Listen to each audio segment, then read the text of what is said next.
क्या कहना, भरा रहे।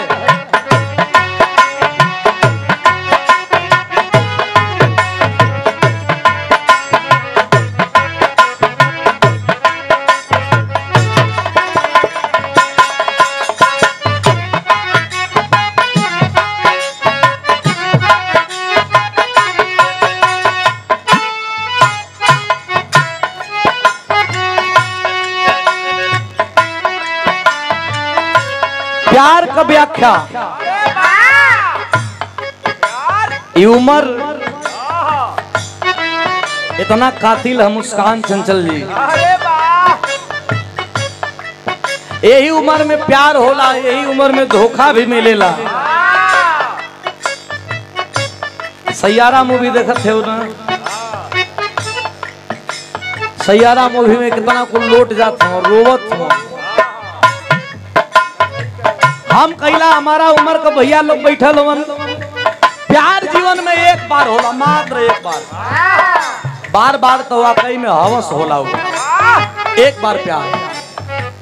लेकिन आज के जमाना में पांच का एक आध दर्जन प्यार करके लड़का कहता हूँ आई एम सिंगल, मैं सिंगल हूँ, अकेला। लेकिन मैं कहता हूँ, हमारे मंच पे हमारे बड़े भैया लोग बैठे हैं, एमडी म्यूजिक के डायरेक्टर अजीत भैया बैठे हैं, अजीत भैया इधर भी बैठे हैं, गुलशन भैया बैठे हैं, कभी जी आए हैं, सुशील कभी जी। एक बार प्यार कहिएला वो के निभा। प्यार तो वो है जो प्यार के बाद कभी प्यार न हो, वो प्यार है कि जिस प्यार के बाद कभी प्यार न हो।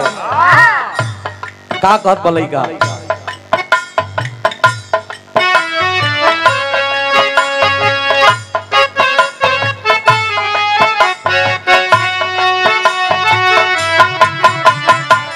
तुम्हारे सिवा कुछ ना,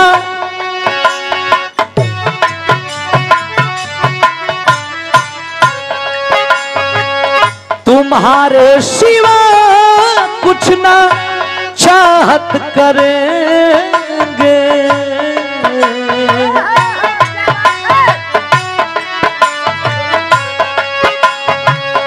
तुम्हारे सिवा कुछ ना चाहत करेंगे कि जब तक जिएंगे मोहब्बत करेंगे।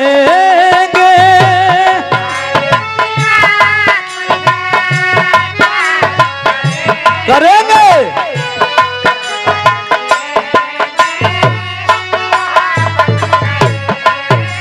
मोहब्बत मोहब्बत।